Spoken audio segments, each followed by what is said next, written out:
चलिए तो discussion start करते हैं। First question that you can see on the screen. Rank the following electromagnetic radiations according to the energies of their photons from least to greatest. Smallest to largest photon energy के according arrange करना है।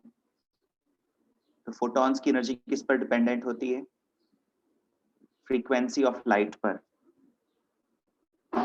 Photon की energy proportional होती है to the frequency of light। तो least frequency से largest frequency की तरफ अपन arrange करेंगे।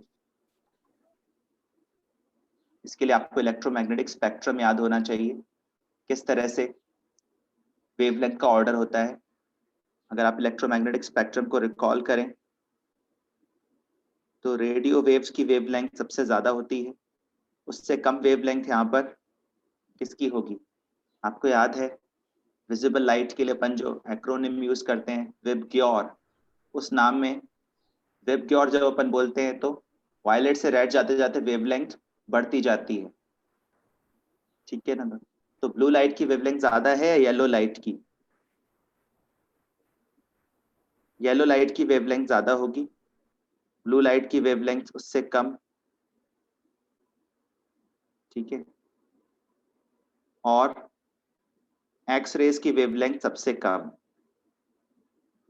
तो वेवलेंथ जो है वो राइटवर्ड्स आने पर बढ़ रही है, सॉरी लेफ्टवर्ड्स आने पर बढ़ रही है, और फ्रीक्वेंसी राइटवर्ड्स जाने पर बढ़ रही है। फ्रीक्वेंसी बढ़ती जाएगी तो फोटॉन्स की एनर्जी भी बढ़ती जाएगी। तो सबसे ज्यादा एनर्जी कौन से फोटॉन्स की होगी? एक्स रेज में आने वाले फोटॉन्स की एनर्जी सबसे ज्यादा होगी और रेडियो वेव्स की फोटॉन्स की एनर्जी सबसे कम होगी। अकॉर्डिंगली अपन कौन सा ऑप्शन मार्क करेंगे? एक्स रेज की फोटॉन्स की एनर्जी सबसे ज्यादा है, सेकेंड ऑप्शन मार्क करेंगे, ठीक है। Next question,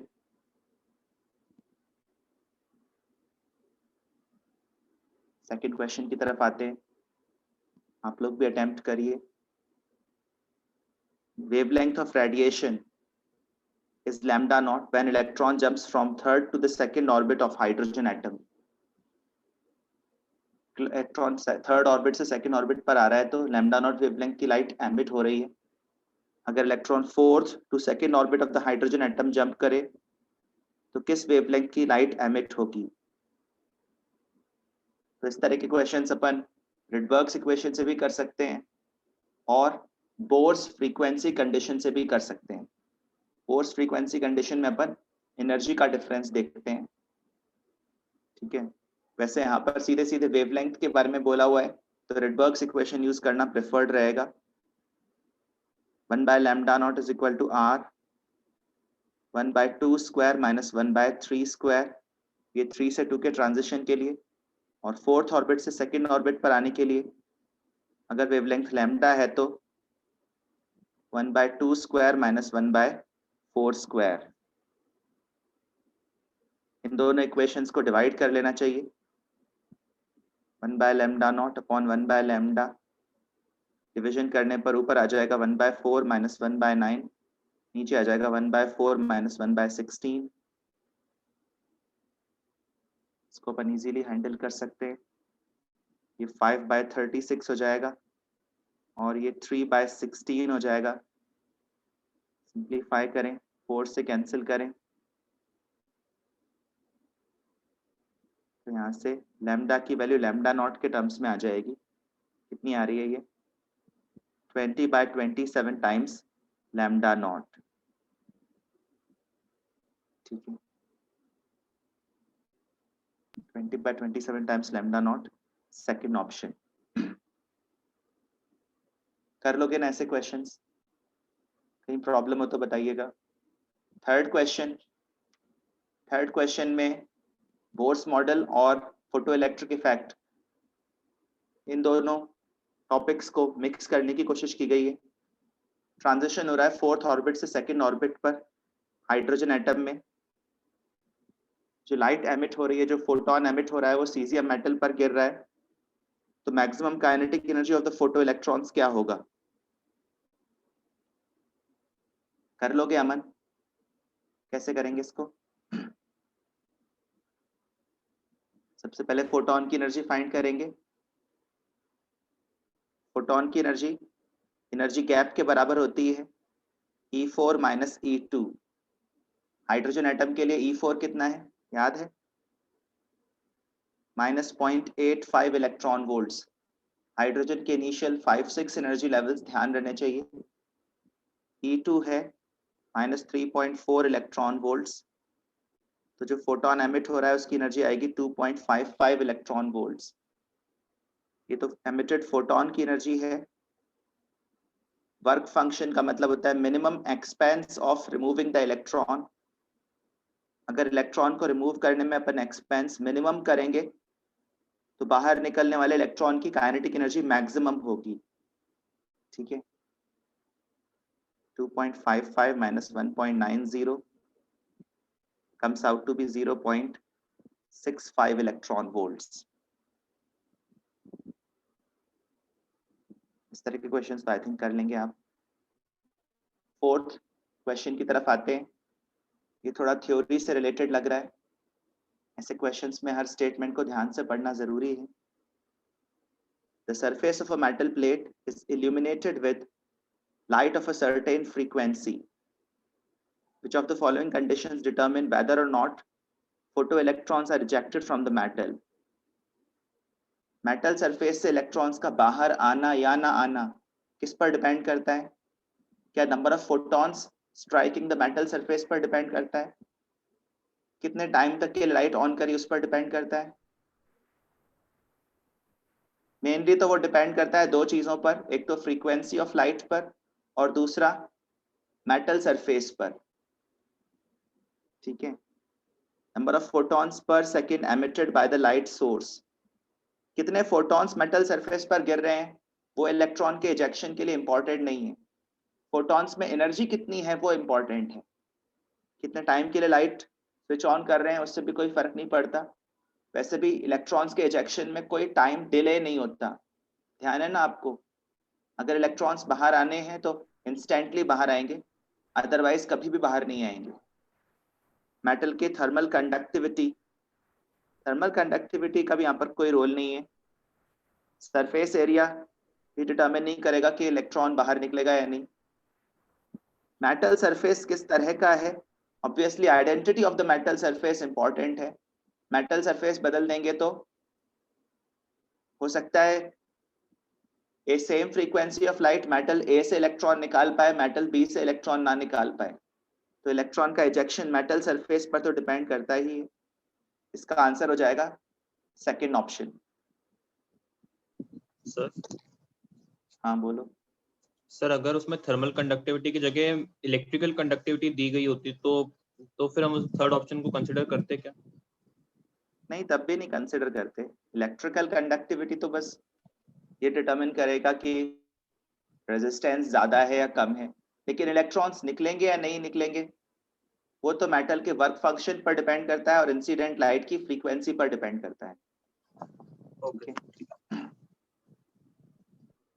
next question, which of the following have the largest number of unpaired electrons? ये तो कॉन्फ़िगरेशन बेस्ड क्वेश्चन है, ये आप आसानी से कर लेंगे। ये सब हैलोजेंस हैं, इनमें आप समझते हैं 1 अनपेयर्ड इलेक्ट्रॉन होता है। इस स्टेज पर इतना तो पहचानते ही होंगे। टेल्यूरियम, आयोडीन, जेनॉन, ये तो अलग अलग टाइप के हैं, मतलब अलग अलग ग्रुप्स के एलिमेंट्स हैं। जेनॉन में एक भी अनपेयर्ड इलेक्ट्रॉन नहीं है, आयोडीन में 1 है और टेल्यूरियम में 2 अनपेयर्ड इलेक्ट्रॉन्स हैं। ये ऑक्सीजन के ग्रुप में है। नाइट्रोजन, फास्फोरस, आर्सेनिक, इन सब में 3 अनपेयर्ड इलेक्ट्रॉन्स हैं। इन सब में 0 अनपेयर्ड इलेक्ट्रॉन है। तो ये तो इजी क्वेश्चन है, फर्स्ट ऑप्शन। नेक्स्ट क्वेश्चन की तरफ आते हैं। Sai square versus distance from the nucleus. Sai square versus radial distance का ग्राफ शो किया हुआ है। ये अपन को रेडियल नोड के बारे में बताता है। साई स्क्वायर होता है प्रोबेबिलिटी डेंसिटी। आर के अगेंस्ट ग्राफ ड्रॉ करने का मतलब ये है कि जैसे जैसे न्यूक्लियस से दूर जा रहे हैं वैसे वैसे प्रोबेबिलिटी डेंसिटी किस तरह से वैरी कर रही है। ये एक तरह से इलेक्ट्रॉन क्लाउड की डेंसिटी भी बता रहा है।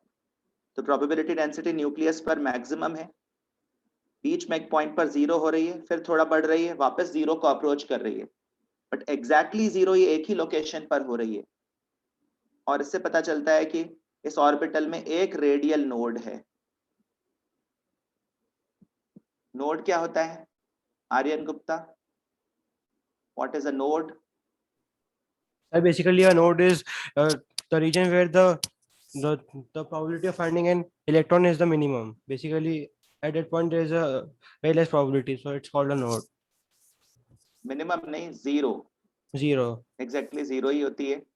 Yes, sir. नोड एक ऐसा सरफेस है जहां पर इलेक्ट्रॉन के मिलने की प्रोबेबिलिटी जीरो है, जहां पर इलेक्ट्रॉन का ऑर्बिटल का वेव फंक्शन जीरो हो जाता है, जहां पर इलेक्ट्रॉन वेव का एम्पलीट्यूड जीरो हो जाता है, साई की वैल्यू जीरो हो जाती है। ऐसे सरफेसेस को अपन बोलते हैं nodes. Psi square versus r के ग्राफ से अपन को बस रेडियल नोड्स के बारे में पता चलेगा। और रेडियल नोड का फॉर्मूला क्या होता है? n minus L minus one. यहाँ पर सिर्फ s ऑर्बिटल्स के बारे में, इनफैक्ट एक p ऑर्बिटल भी है, इन सब के लिए अगर आप n minus L minus one find करो तो आपको पता चल जाएगा कि किस केस में वन रेडियल नोड आ रहा है। आई थिंक वो 2s ऑर्बिटल है जिसमें एक ही रेडियल नोड मिलेगा। ठीक है, नेक्स्ट क्वेश्चन की तरफ आते हैं। Kinetic energy of an electron in the second Bohr orbit of a hydrogen atom is. इसको आप थोड़ा सा ट्राई करिए। हाइड्रोजन एटम के सेकंड बोर ऑर्बिट में इलेक्ट्रॉन की काइनेटिक एनर्जी का एक्सप्रेशन इनमें से कौन से ऑप्शन में रिप्रेजेंट हो रहा है? पहले किया हुआ है तो भी एक बार सॉल्व करो, नहीं किया हुआ है तो अटेम्प्ट करो। 30 सेकेंड्स। तो यहाँ पर बात हाइड्रोजन एटम की हो रही है, बोर्स मॉडल की हो रही है। बोर्स मॉडल के कॉन्टेक्स्ट में आपको याद होगा बोर्स क्वांटाइजेशन रूल। इसके according angular momentum of the electron revolving around the nucleus is an integral multiple of h upon 2 pi। यहाँ पर सेकेंड ऑर्बिट की बात हो रही है तो अपन बोल सकते हैं mvr is 2 times h upon 2 pi which is h upon pi। ठीक है, इस एक्सप्रेशन से अपन को काइनेटिक एनर्जी के एक्सप्रेशन तक पहुंचने की कोशिश करनी है, क्योंकि जो ऑप्शंस है वो इसी तरफ इशारा करने के कहीं ना कहीं इस एक्सप्रेशन को यूज में लेना पड़ेगा, तभी पाई आएगा, एच स्क्वायर आएगा। आपको रेडियस का फॉर्मूला भी याद आना चाहिए, n square by z times a naught. तो सेकेंड ऑर्बिट की रेडियस हाइड्रोजन एटम में कितनी हो जाएगी? 4a not. वो वैल्यू अपन यहाँ सब्सटीट्यूट कर देंगे और उसको फिर दूसरी साइड शिफ्ट कर देंगे। mv की वैल्यू हो जाएगी h upon 4 pi a not. उसके बाद आप ऑप्शंस को देखते हुए दोनों तरफ स्क्वायर कर दो, m square v square is equal to h square upon 16 pi square a naught square। और फिर यहाँ से काइनेटिक एनर्जी का एक्सप्रेशन बनाने की कोशिश करें। एक m को दूसरी साइड शिफ्ट करें, हाफ से मल्टीप्लाई करें तो हाफ m v स्क्वायर बन जाएगा, h स्क्वायर अपॉन 32 m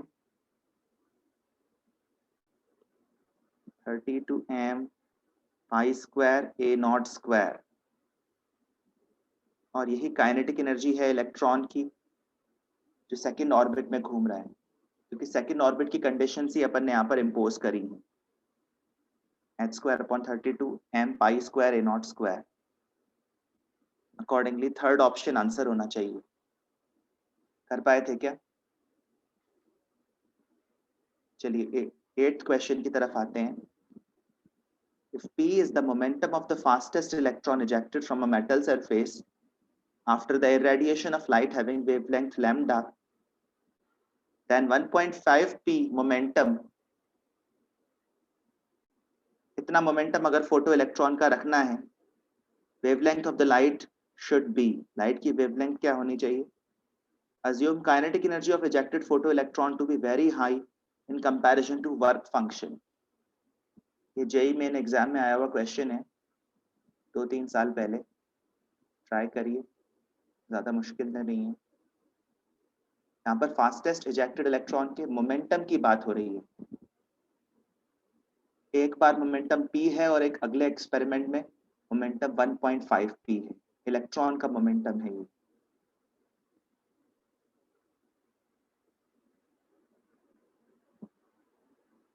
ठीक है,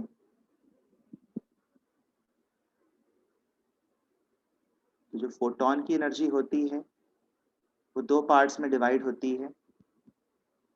एक पार्ट तो इलेक्ट्रॉन को बाहर निकालने में यूज आता है और एक पार्ट बाहर निकले हुए इलेक्ट्रॉन को काइनेटिक एनर्जी देने में यूज आता है। सही बोल रहा हूँ ना? इलेक्ट्रॉन जब मेटल सरफेस पर गिरता है तो इसकी एनर्जी दो पार्ट्स में डिवाइड हो जाती है। One part is used in ejecting the electron, the other part is used in giving the kinetic energy to the ejected electron. Minimum expense के लिए मैक्सिमम सेविंग होती है। ठीक है, अब यहाँ पर बोला गया है कि काइनेटिक एनर्जी बहुत ज्यादा है। दोनों ही केसेस में, दो केसेस की बात हो रही है क्वेश्चन में, दोनों ही केसेस में यही अजम्पशन लेना पड़ेगा के मैक्स, मतलब राइट हैंड साइड सिर्फ के मैक्स के बराबर ही हो जाएगी, half m v max square. और काइनेटिक एनर्जी को अपन मोमेंटम के टर्म्स में लिख सकते हैं, half m square v max square upon m. तो यहां से लिख सकते हैं half P square upon 2m। एक इक्वेशन तो ये बन गई, hc by lambda is equal to p square by 2m। और अगली बार अपन को मोमेंटम चाहिए 1.5 p, तो वेवलेंथ क्या हो जाएगी? वो एक्चुअली यहां से पता भी चल रहा है, जो मोमेंटम का स्क्वायर है वो लैम्डा के इनवर्सली प्रोपोर्शनल है। यहां से भी जज कर सकते हैं, मोमेंटम का square inversely proportional to lambda है। बस इसी फैक्ट का यूज कर लेते हैं। एक बार मोमेंटम p है, एक बार 1.5 p है, एक बार वेवलेंथ लैम्डा है, अगली बार मान लो लैम्डा प्राइम है, तो इनवर्स प्रोपोर्शनलिटी का यूज करेंगे तो इस तरह से लिख सकते हैं ना। 1.5 का मतलब हो जाता है 3/2, स्क्वायर करने पर 9/4, उल्टा करने पर 4/9। So lambda prime is 4/9 of lambda। ये इस क्वेश्चन का आंसर है। ध्यान रहे, खुद से सॉल्व भी करना है। सिर्फ सॉल्यूशन देखोगे तो क्वेश्चंस बहुत इजी लगेंगे, खुद से इंटरप्रेट करने जाओगे तो हो सकता है अटक जाओ। ठीक है, नेक्स्ट क्वेश्चन की तरफ आते हैं। ये तो ज्यादा मुश्किल क्वेश्चन नहीं है। एनर्जी का ऑर्डर डिसाइड करना। हाइड्रोजन एटम या हाइड्रोजेनिक एटम्स में एनर्जी सिर्फ किस पर डिपेंड करती है? हाइड्रोजन एटम या हाइड्रोजन लाइक एटम्स में energy of an electron depends only on n, लेकिन मल्टी इलेक्ट्रॉन एटम्स में एनर्जी n और l दोनों पर डिपेंड करती है। और यहाँ पर भी ऐसा ही मान के सॉल्व करना पड़ेगा कि मल्टी इलेक्ट्रॉन एटम की बात हो रही है, n प्लस l से जज करेंगे। और अगर n प्लस l इक्वल हो, जैसा कि इन दो केसेस में है, तो फिर higher n will correspond to higher energy. ठीक है, तो एनर्जी का ऑर्डर क्या हो जाएगा हर्ष? एनर्जी का ऑर्डर क्या हो जाएगा? सब 4th इलेक्ट्रॉन की सबसे कम होगी 4 3 2 1 3 2 1 4 2 3 1 4 2 3 1 होगी। सेकेंड वाले इलेक्ट्रॉन की कम है एनर्जी, थर्ड इलेक्ट्रॉन की ज्यादा है। For the same value of n plus l, decide on the basis of higher n, electron having higher n will have higher energy. ठीक है, अनसर्टेनिटी इन पोजीशन, ये हाइजेनबर्ग्स अनसर्टेनिटी प्रिंसिपल पर आ गई बात। Uncertainty in position of a minute particle of mass 25 grams in space is this। what is the uncertainty in its velocity. ठीक है, तो हाइजेनबर्ग्स uncertainty principle के according error in position, uncertainty in position multiplied by uncertainty in momentum must be greater than or equal to h upon 4 pi. वैसे तो ये एक inequality होती है, पर क्वेश्चंस में अक्सर लैंग्वेज उतना क्लियर नहीं होती, तो क्वेश्चंस यूजुअली इक्वालिटी मानते हुए सॉल्व करते हैं. अदरवाइज क्वेश्चन को मिनिमम अनसर्टेनिटी वर्ड यूज करना चाहिए था. अगर हम मान रहे हैं कि मास ऑफ द ऑब्जेक्ट हमें पता है बिना किसी एरर के पता है, तो फिर अनसर्टेनिटी सिर्फ वेलोसिटी में रह जाती है. ध्यान रहे अनसर्टेनिटी प्रिंसिपल में एरर्स सेम डायरेक्शन के अलोंग रिलेट किए जाते हैं. अगर पोजीशन का एरर एक्स एक्सिस के अलोंग देख रहे हैं तो वेलोसिटी का एरर भी एक्स एक्सिस के अलोंग ही देख रहे हैं. तो डेल्टा वी एक्स जो है वो ग्रेटर देन और equal to h upon 4 pi m delta x है. डेल्टा वी एक्स की वैल्यू इस लिमिट से ज्यादा है या इसके बराबर है.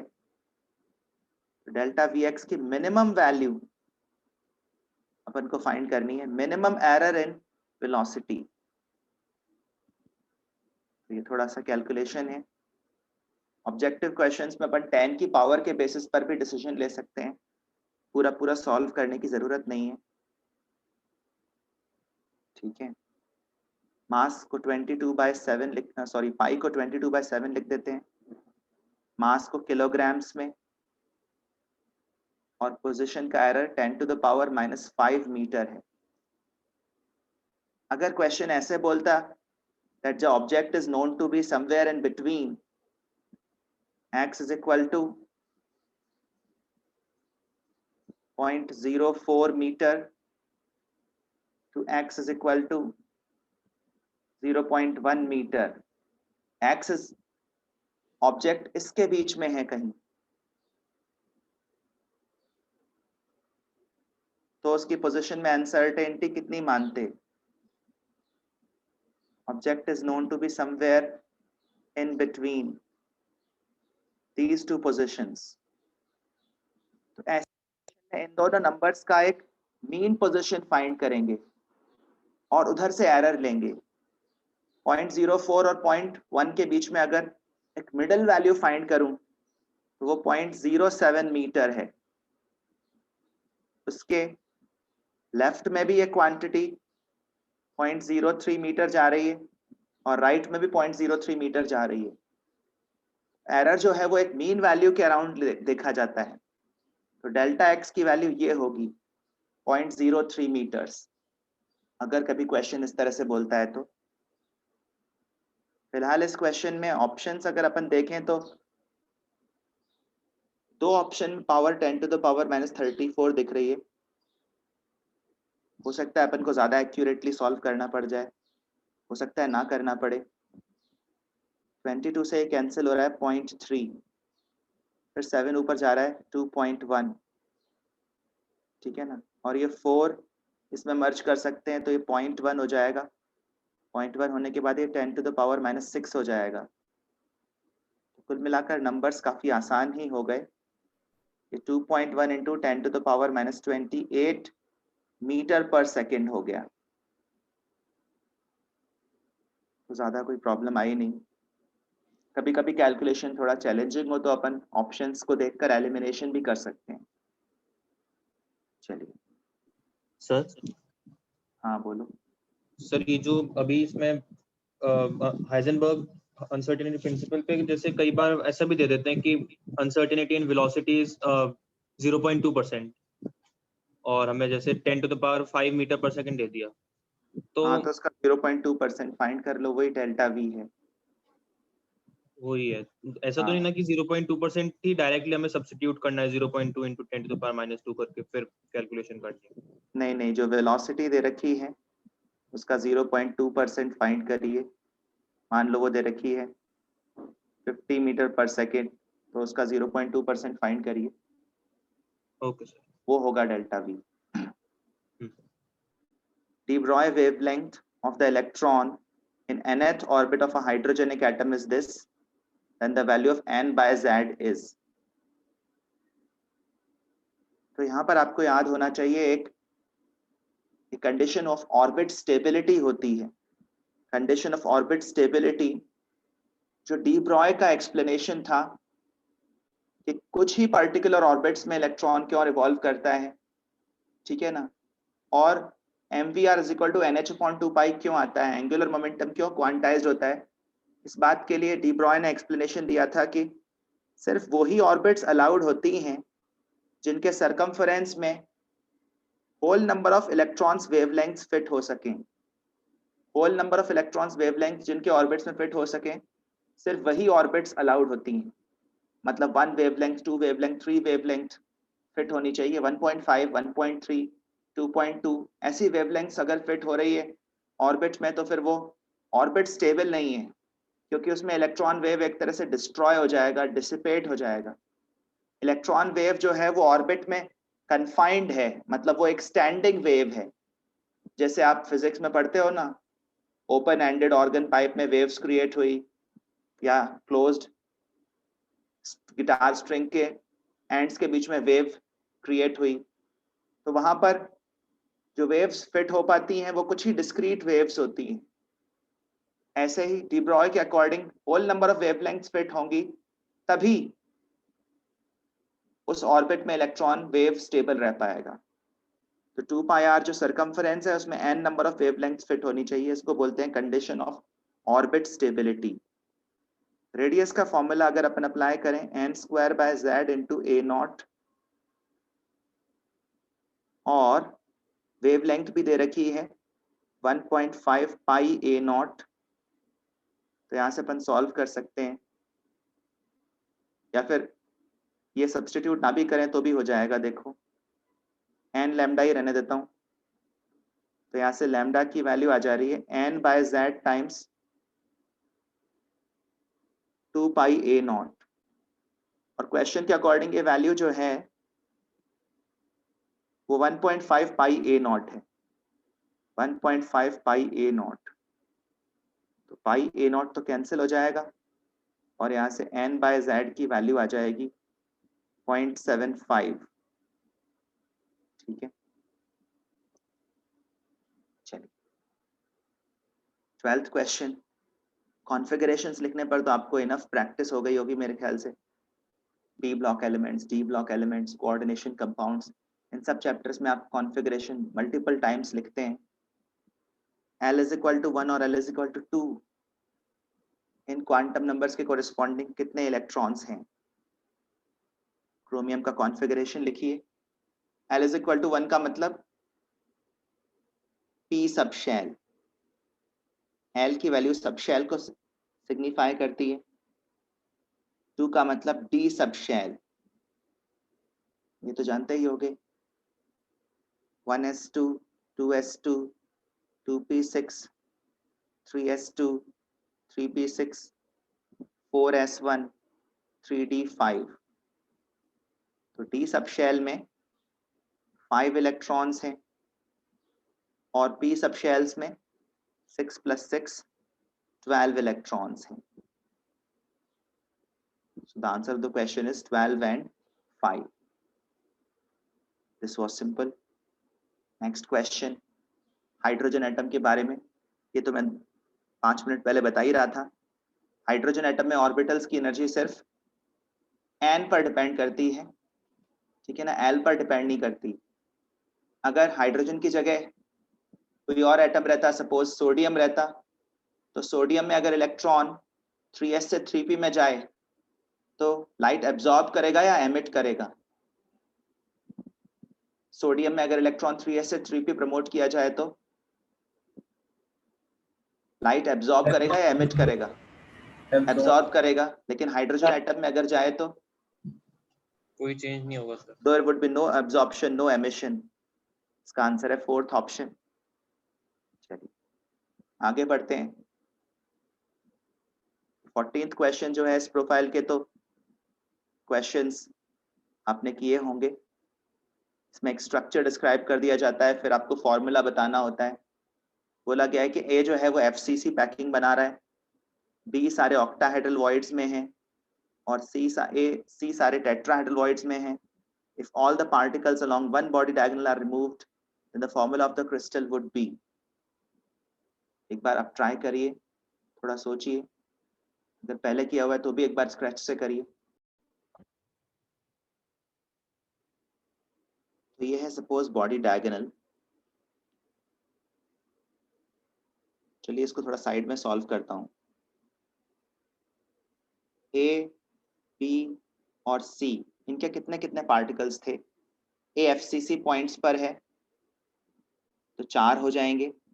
बी ऑक्टाहेड्रल वॉइड्स पर है, वो भी 4 होती हैं.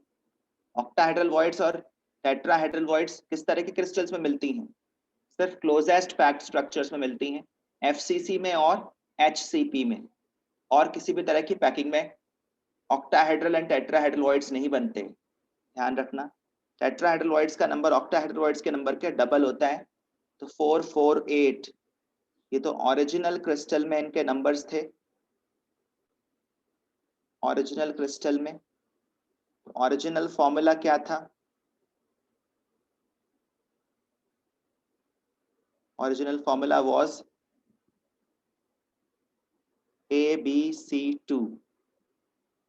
अब बॉडी डायगोनल के अलोंग क्या क्या आ रहा है वो देखने की कोशिश करें. क्या बॉडी डायगोनल के अलोंग टेट्राहेड्रल वॉइड्स आते हैं? क्या बॉडी डायगोनल के अलोंग कोई ऑक्टाहेड्रल वॉइड भी आता है? Yes, sir. Yes. तो कॉर्नर्स पर तो FCC लैटिस पोजीशन है, कॉर्नर पर तो ए का पार्टिकल है, सो दिस इज ए. उसके बाद tetrahedral void 1/4 of the body diagonal पर जाकर आता है. अभी इनको पूरा टच करते हुए नहीं दिखा रहा हूं, वैसे ये टच करेंगे. तो ये 1/4 ऑफ द बॉडी डायगोनल पर जाकर टेट्राहेड्रल वॉइड है, वहां पर C है. और बॉडी सेंटर पर ऑक्टाहेड्रल वॉइड है, वहां पर B है. ठीक है ना. और फिर से टेट्राहेड्रल वॉइड आएगा as we approach the opposite corner. यहाँ पर फिर से C है और इस कॉर्नर पर फिर से A है. So this is the situation along a body diagonal. तो C पूरा पूरा यूनिट सेल के अंदर है, B भी पूरा यूनिट सेल के अंदर है, लेकिन क्या A पूरा यूनिट सेल के अंदर है? नहीं. A जो है वो कॉर्नर पर है और कॉर्नर 8 यूनिट सेल्स में, 8 यूनिट सेल्स में शेयर्ड होता है, और ऐसे 2 कॉर्नर्स यहाँ पर आ रहे हैं. तो इसका मतलब 1/8 कंट्रीब्यूशन वाले 2 एटम्स रिमूव हो रहे हैं. B ऑक्टाहेड्रल वॉइड पर है जो कि बॉडी सेंटर पर आ रहा है, तो एक B रिमूव हो रहा है और 2 C रिमूव हो रहे हैं. इसके बाद इनके नंबर्स क्या हो गए?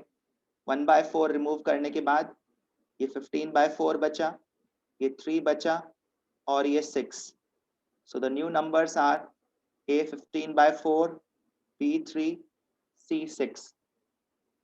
उसके बाद आप सिंप्लीफाई करिए, इसको 3 से डिवाइड करिए, 4 से मल्टीप्लाई करिए, 4 से थ्रू आउट मल्टीप्लाई करो, 3 से थ्रू आउट डिवाइड करो, तो आप देखोगे ये A 5 हो जाएगा, B 4 हो जाएगा और C 8 हो जाएगा. A 5, B 4, C 8. This would be the formula of the new crystal. First option. चलिए 16th क्वेश्चन की तरफ आते हैं. एज लेंथ दे रखी है FCC यूनिट सेल की, आयनिक सब्सटेंस में A है, A की वैल्यू 508 पिकोमीटर है. कैटायन की रेडियस दे रखी है, एनायन की रेडियस फाइंड करनी है. तो FCC यूनिट सेल में अपन यही उम्मीद कर रहे हैं कि कैटायन जो है वो वॉइड पर होगा, लैटिस पोजीशंस पर एनायन होगा, यही मानना पड़ेगा. ठीक है ना. पर कैटायन किस तरह के वॉइड में है ये तो गिवन नहीं है. कैटायन टेट्राहेड्रल वॉइड में भी हो सकता है और ऑक्टाहेड्रल वॉइड में भी हो सकता है. FCC यूनिट सेल में ये 2 तरह के वॉइड्स बनते हैं. तो अपन को दोनों ऑप्शंस के लिए चेक करना पड़ेगा. If cation is present in tetrahedral void, तो टेट्राहेड्रल वॉइड आपको बॉडी डायगोनल के अलॉन्ग जाने पर मिलता है 1/4 डिस्टेंस ट्रेवल करने पर, और जब आप कॉर्नर से बॉडी डायगोनल के अलॉन्ग चलते हुए आओगे तो आपको एक एनायन की रेडियस और एक कैटायन की रेडियस क्रॉस करनी पड़ेगी, तब जाकर आप 1/4 of the body diagonal travel कर पाओगे। तो यहाँ से इक्वेशन बनेगी r plus r minus is √3a/4. √3a is the length of body diagonal. इसका 1/4 ट्रेवल करना पड़ रहा है। यहाँ से एनायन की रेडियस फाइंड करने की कोशिश करेंगे। √3 × 508/4 minus the radius of cation. क्या यहाँ से ऑप्शन मैच करेगा? अगर कर जाए तो वही आंसर मार्क कर देंगे। 508 को 4 से डिवाइड करें, 254 का भी हाफ करें, 127, 1.732 इंटू 127, तो ये लगभग 220 आ रहा है। 220 में से 110 सब्ट्रैक्ट करने पर 110 ही आ रहा है। तो ये तो सही नहीं लग रहा है। एनायन और कैटायन की रेडियस बराबर होना भी सही नहीं है, क्योंकि कैटायन की रेडियस भी 110 ही पिकोमीटर है, एनायन की भी उतनी हो जाए, ये तो सही नहीं है, और ये ऑप्शंस में भी नहीं है। तो फिर दूसरा ऑप्शन अपने पास ये है, cation is present in octahedral void. Octahedral void edge centres के अलोंग होता है और बॉडी सेंटर पर होता है। कॉर्नर से एज सेंटर तक जाएंगे तो एक एनायन और एक कैटायन की रेडियस कवर होगी। यहां से अपन रेडियस ऑफ एनायन फाइंड करने की कोशिश करते हैं। एज लेंथ को हाफ किया तो 254 में से कैटायन की रेडियस सब्ट्रैक्ट करी तो 144 पिकोमीटर। 144 पिकोमीटर एनायन की रेडियस होनी चाहिए। तो ये मत सोचना कि दो ऑप्शंस हो रहे हैं तो कैसे डिसाइड करें, दोनों से एक एक करके डिसाइड करो, किसी एक से ही आंसर मैच करेगा। ठीक है, नेक्स्ट क्वेश्चन। एक्सपेरिमेंटली ये पाया गया कि एक मेटल ऑक्साइड का फॉर्मूला ये है M.980। तो ये एक नॉन स्टोइकियोमेट्रिक सॉलिड है जिसमें मेटल की डेफिशिएंसी हो गई है। इस तरह का मेटल डेफिशिएंसी डिफेक्ट तभी मिलता है जब मेटल्स वेरिएबल वैलेंसी शो करने में कैपेबल हों और लोअर कैटायनिक फॉर्म को हायर कैटायनिक फॉर्म रिप्लेस कर रहा हो। लोअर कैटायनिक फॉर्म को हायर कैटायनिक फॉर्म रिप्लेस कर रहा हो। अब पूछ रहा है अपन से कि कितना fraction of the metal M3+ के फॉर्म में एग्जिस्ट कर रहा है। What percentage of the metal exist as M3+। तो इसके लिए आप अज्यूम कर लीजिए कि आपके पास 100 ऑक्साइड आयंस हैं। For 100 oxide ions, we have 98 M ions. इस लेवल पर वर्क करने में थोड़ा आसानी रहेगी। और इन 98 में से X जो है वो M3+ चार्ज के हैं और 98 - X M2+ चार्ज के हैं। ये फॉर्मूला चेंज क्यों हुआ? फॉर्मूला चेंज इसीलिए हुआ क्योंकि M2+ को कुछ जगह M3+ ने रिप्लेस कर दिया। सोचो, अगर अपन 3 M2+ आयंस रिमूव करते हैं तो उनकी जगह अपन को कितने M3+ आयंस रखने पड़ेंगे? 3 M2+ ions would be replaced by 2 M3+ ions charge balancing के लिए। तो 3 आयंस रिमूव करोगे और 2 आयंस उनकी जगह रखोगे, तो कुल मिलाकर नंबर ऑफ मेटल आयंस तो कम हो ही जाएगा। इस तरह के क्वेश्चंस चार्ज बैलेंस से किए जाते हैं। इनका चार्ज +3, इनका चार्ज 196 - 2x, 3x इनका चार्ज है। और ये इसमें अपन एनायंस का चार्ज भी ऐड कर दें तो कुल मिलाकर 0 आना चाहिए। यहाँ से x की वैल्यू आ जाएगी 4। इसका मतलब 98 में से we have 4 M3+ ions and 94 M2 plus ions. Ideally अपने पास 100 M2 plus ions होने चाहिए थे for 100 oxide ions. For 100 oxide ions there should have been 100 M2 plus ions. पर हुआ ये है कि अपन ने 6 M2 plus ions रिमूव करे हैं और उनकी जगह 4 M3 plus ions डाले हैं. करण, ये बात समझ में आ रही है? We have removed 6 M2 plus ions and replaced them with 4 M3 plus ions. इससे चार्ज तो बैलेंस हो गया, पर दो जगह खाली हो गई, दो वेकेंट साइट्स क्रिएट हो गई. यहां से अपन percentage of M3 plus find कर सकते हैं. M3 प्लस का परसेंटेज है 4/98 इंटू 100, क्योंकि 4% के अराउंड ही रहेगा, 4% से बहुत ज्यादा ऊपर नहीं जाएगा, तो कैलकुलेशन की कोई जरूरत नहीं है. फोर्थ ऑप्शन मार्क करिए कॉन्फिडेंटली. ठीक है. 19th क्वेश्चन के बारे में सोचिए. यहाँ पर BCC unit cells of the solids 1 and 2 given है. तो फर्स्ट वाले सॉलिड में आप देखिए सिर्फ A एटम्स हैं कॉर्नर्स पर और बॉडी सेंटर्स पर, और सेकंड वाले सॉलिड में A कॉर्नर्स पर है लेकिन सेंटर पर B है. तो A का लैटिस सिंपल क्यूबिक है और उसके बॉडी सेंटर्ड वॉइड पर B गया है. यहाँ पर 2-3 इंफॉर्मेशंस गिवन है. Radius of B is twice the radius of A. B की रेडियस A का डबल है. एज लेंथ 50% ज्यादा है सॉलिड 2 का. मतलब अगर सॉलिड 2 का एज लेंथ A2 है, सॉलिड 1 का एज लेंथ A1 है, तो A2 जो है वो 50% ज्यादा है, 1.5 टाइम्स है. तो आपको पैकिंग एफिशिएंसी फाइंड करनी है सॉलिड 2 में. ठीक है. क्या आप बता सकते हैं सॉलिड 2 में एटम्स किस डायरेक्शन में कांटेक्ट में होंगे?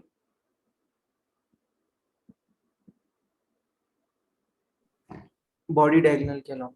सॉलिड 2 में एटम्स बॉडी डायगोनल के अलॉन्ग कांटेक्ट में होंगे. और यहां से इक्वेशन क्या बनेगी? 2 times radius of A plus 2 times radius of B is √3 times A2. ठीक है. और रेडियस ऑफ B जो है वो twice of radius of A है. इस फैक्ट का भी यूज कर सकते हैं. Twice of radius A, radius of B को भी रेडियस ऑफ A के टर्म्स में सब्स्टिट्यूट कर दें. 4 times radius of A is √3 A2. तो यहाँ से RA अपॉन A2 मतलब रेडियस और एज लेंथ का रेशियो आ रहा है एक तरह से √3/6. इसका अपन यूज करेंगे पैकिंग एफिशिएंसी में. अब आते हैं पैकिंग एफिशिएंसी फाइंड करने की तरफ. आप जानते हैं पैकिंग एफिशिएंसी कैसे फाइंड होती है? पैकिंग एफिशिएंसी अपन को बताती है कितना परसेंटेज वॉल्यूम ऑक्यूपाइड है. अपन को पैकिंग एफिशिएंसी सॉलिड 2 के लिए फाइंड करनी है. बताओ सॉलिड 2 में A के कितने पार्टिकल्स हैं और B के कितने पार्टिकल्स हैं? 1 and 1. इफेक्टिवली दोनों के 1 पार्टिकल्स ही हैं. 4/3 पाई R A cube, 4/3 pi R B cube upon A2 का क्यूब.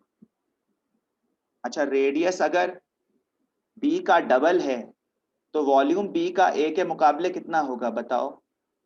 B का अगर रेडियस डबल है तो वॉल्यूम उसका 8 टाइम्स हो जाएगा. सही है ना? तो ये 4/3 पाई R A क्यूब और ये 8 times 4/3 pi R A cube हो जाएगा अपॉन A2 का क्यूब इंटू 100. बस इसी को सॉल्व करना है.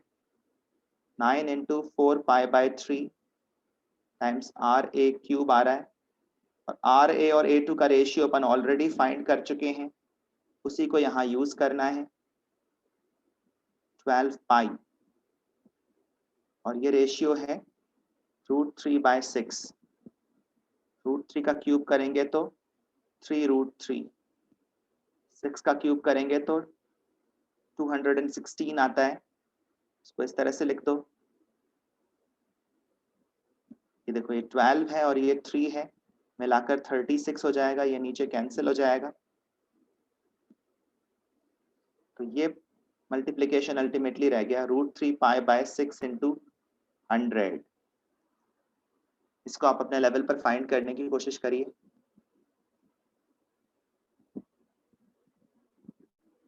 (1.732 into 3.14 divided by 6।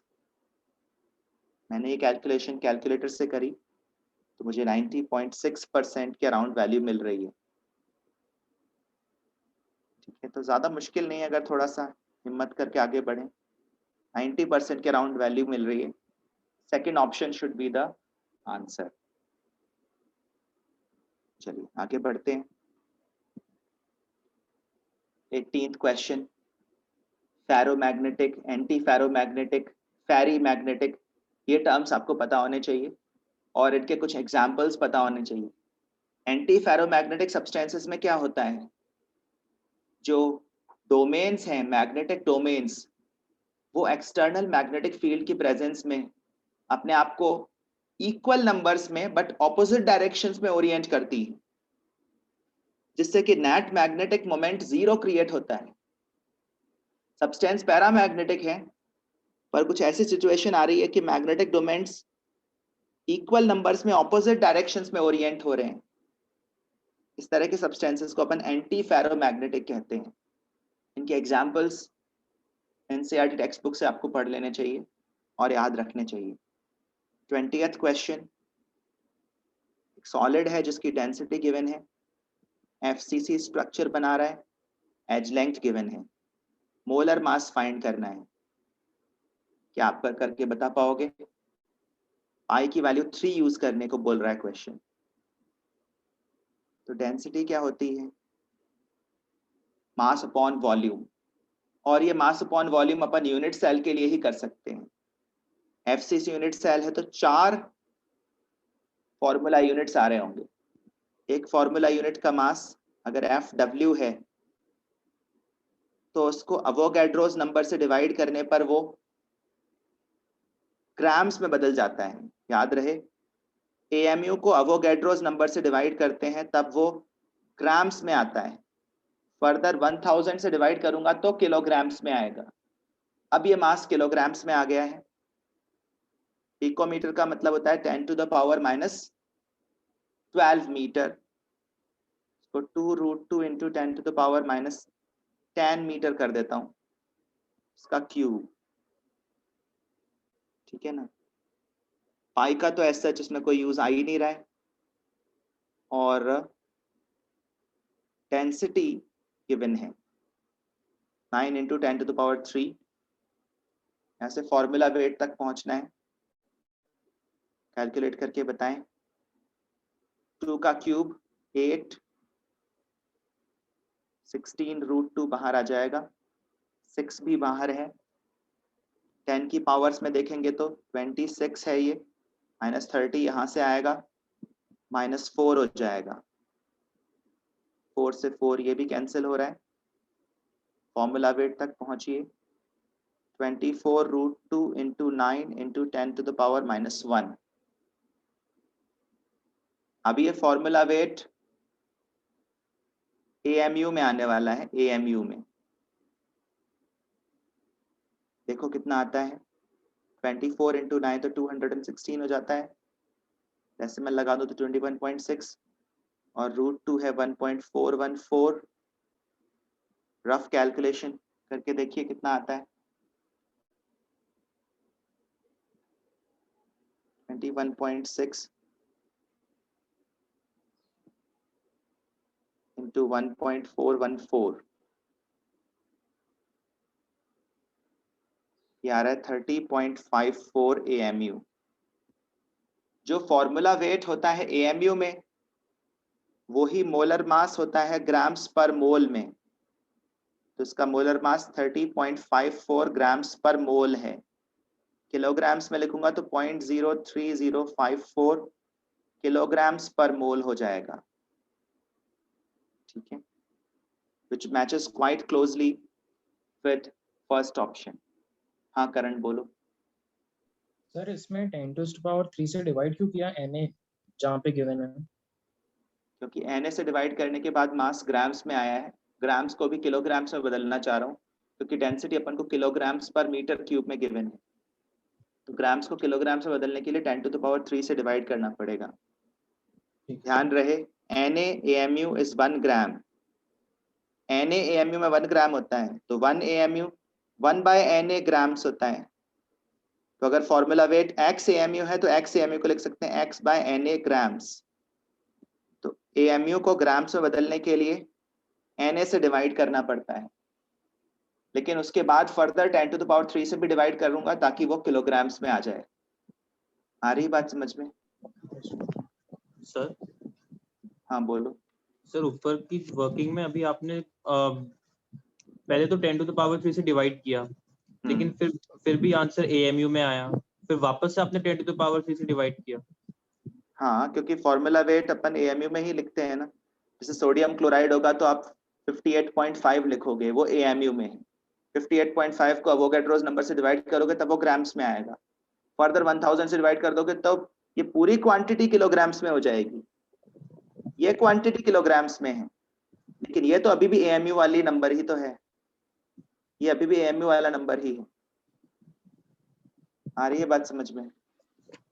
इससे डिवाइड फॉर्मूला वेट खुद AMU, हाँ फॉर्मूला वेट खुद AMU में है तो उसके लिए सारा ये सब कर रहे हैं।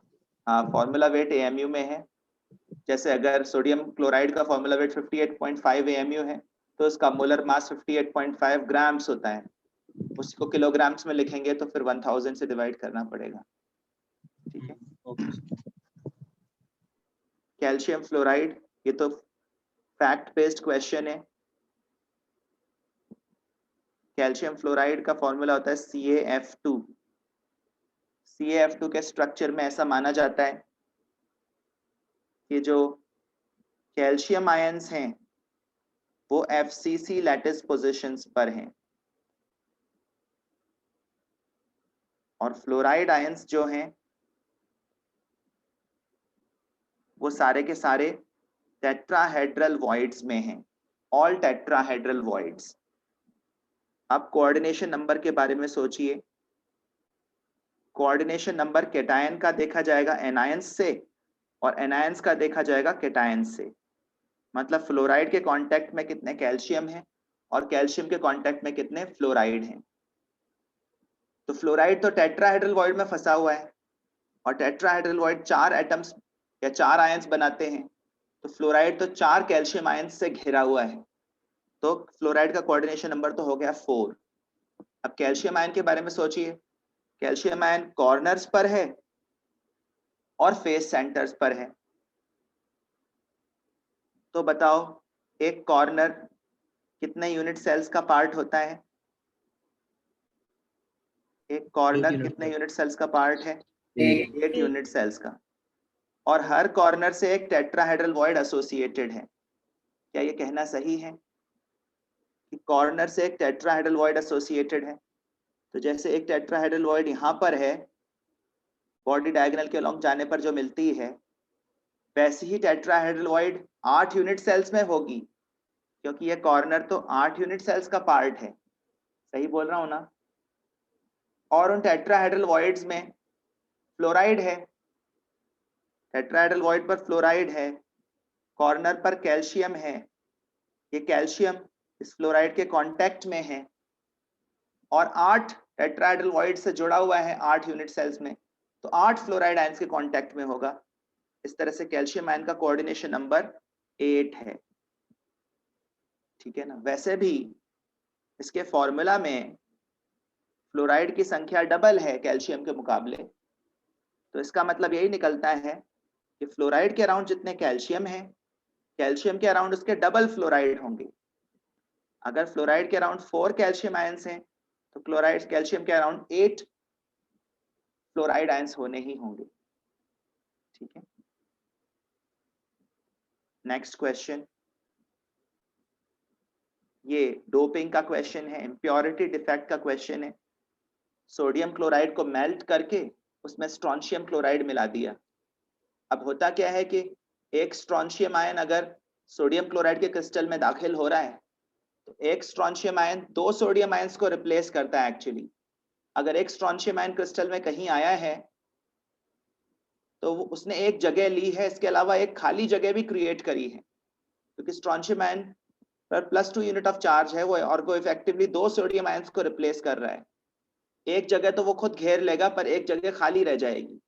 तो जितने स्ट्रोंशियम आयंस आते हैं उतनी ही वेकेंट साइट्स भी क्रिएट हो जाती हैं। उसी को बोलते हैं कैटायनिक वैकेंसीज।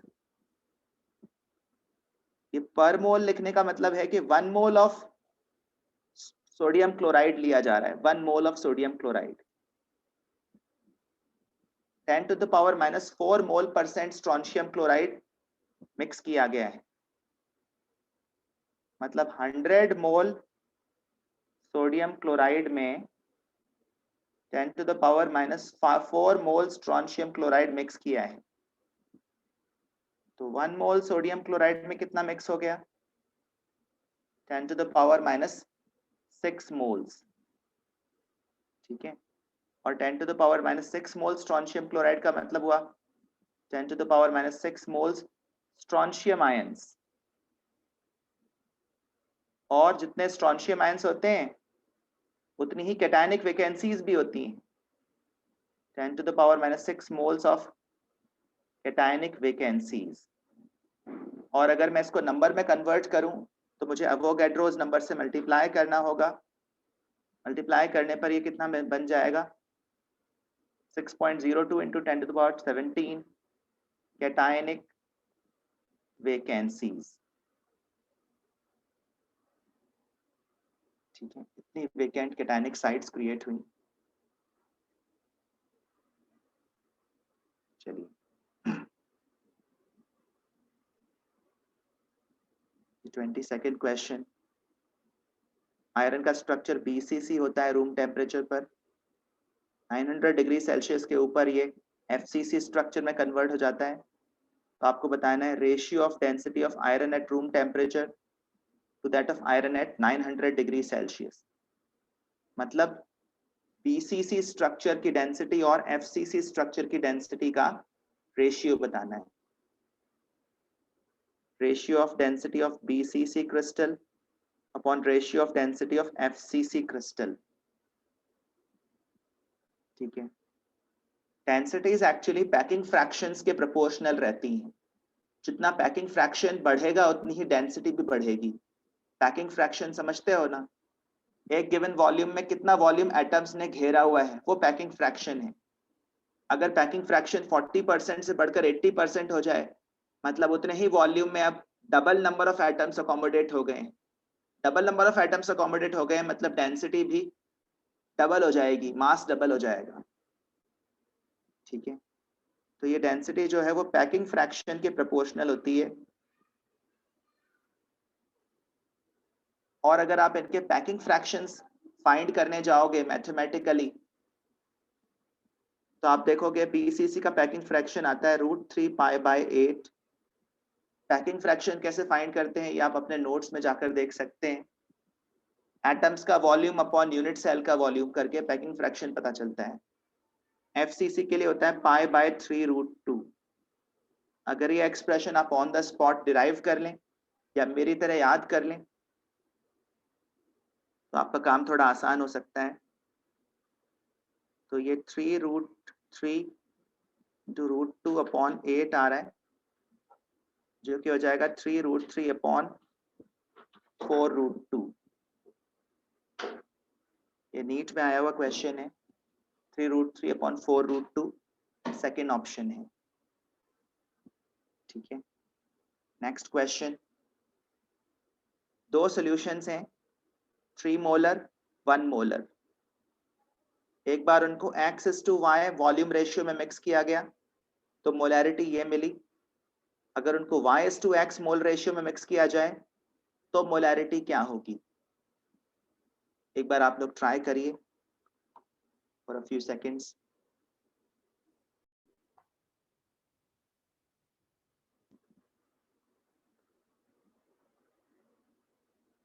तो फाइनल मोलैरिटी फाइंड करने का तरीका ये होता है सॉल्यूशंस को मिक्स करने पर कि आप इंडिविजुअल मोलैरिटीज को वॉल्यूम से मल्टीप्लाई करते रहें और ऐड कर लें तो टोटल मोल्स मिल जाएंगे और फिर टोटल वॉल्यूम से भी डिवाइड कर दें। तो फर्स्ट वाले सॉल्यूशन के लिए अगर मैं ये तरीका अपनाऊं तो 1.5 मोलर हो जाएगा, 3 मोलर। फर्स्ट सॉल्यूशन का वॉल्यूम x लीटर्स मान लेते हैं, ठीक है ना। सेकेंड सॉल्यूशन का वॉल्यूम y लीटर्स मान लेते हैं, 1 times y upon x plus y, ठीक है, ये चीज गिवन है। और दूसरी बार y/x के मोल रेशियो वॉल्यूम रेशियो में मिक्स कर रहे हैं, तो आप तो चाहो तो यहाँ से x और y का रेशियो फाइंड कर लो। सेकेंड केस में अपन क्या कर रहे हैं, y/x के रेशियो में मिक्स कर रहे हैं, तो ये 3y plus x upon x plus y हो जाएगा। इसको रीअरेंज करते हैं, इसको आप चाहो तो 3/2 लिख सकते हो। रीअरेंज करो, 3x plus 3y 6x plus 2y। आगे बढ़ने पर 3x is equal to y आ रहा है, 3x is equal to y आ रहा है। y की वैल्यू 3x आ रही है, ये वैल्यू यहाँ पुट कर देते हैं, y की वैल्यू 3x, तो ये 9x plus x upon x plus 3x। ऐसा करने पर ये 10/4 आ जाएगा, दैट इज 2.5 मोलर। तो ज्यादा मुश्किल नहीं है, अगर अपन आगे बढ़े तो आसानी से सॉल्व हो जाता है। नेक्स्ट क्वेश्चन, PA0 और PB0 की वैल्यूज फाइंड करनी है और बताया गया है कि टोटल वेपर प्रेशर इस तरह से वेरी करता है मोल फ्रैक्शन के साथ। PA0 और PB0 फाइंड करना है, तो ये भी बहुत आसान क्वेश्चन है, राउल्ट्स लॉ पर बेस्ड है। देखो आपको ये पता होना चाहिए कि जब मोल फ्रैक्शन ऑफ A 1 हो जाएगा तो टोटल वेपर प्रेशर PA0 के बराबर हो जाएगा, और जब मोल फ्रैक्शन ऑफ A 0 हो जाएगा, मतलब मोल फ्रैक्शन ऑफ B जो है वो 1 हो जाएगा, तो टोटल वेपर प्रेशर PB0 के बराबर हो जाएगा। करण, ये लिखना समझ में आ रहा है ना? अगर सिर्फ A ही होगा तो प्रेशर PA0 होगा, अगर सिर्फ B ही होगा तो प्रेशर PB0 होगा। एक बार यहाँ पर XA की वैल्यू 1 पुट कर दो, तो वहां से आपको क्या मिल जाएगा, PA0। 1 पुट कर दीजिए तो आप देखेंगे कितना आ जाएगा, 135 टॉर। और एक बार यहाँ 0 पुट कर दो तो PB0 हो जाएगा 254 टॉर। तो PA0 और PB0 की वैल्यूज हो गई 135 and 254, as simple as that. और एक दूसरा तरीका ये भी होता है कि आप टोटल वेपर प्रेशर को किसी एक के टर्म्स में ही एक्सप्रेस करें, तब एक्सप्रेशन कुछ ऐसा बनता है, PB0 plus PA0 minus PB0 times XA। सिर्फ A या सिर्फ B के मोल फ्रैक्शन के टर्म्स में टोटल वेपर प्रेशर एक्सप्रेस किया जा सकता है क्या? मेरी बात समझ में आ रही है क्या? क्योंकि XA प्लस XB की वैल्यू 1 है, तो XB को अगर मैं 1 माइनस XA रख दूंगा तो राउल्ट्स लॉ इस फॉर्म में आ जाएगी। इससे भी कंपेयर करके सॉल्व कर सकते हैं। PB0 की वैल्यू 254 हो जाएगी, PA0 माइनस PB0 की वैल्यू 119 हो जाएगी। चलिए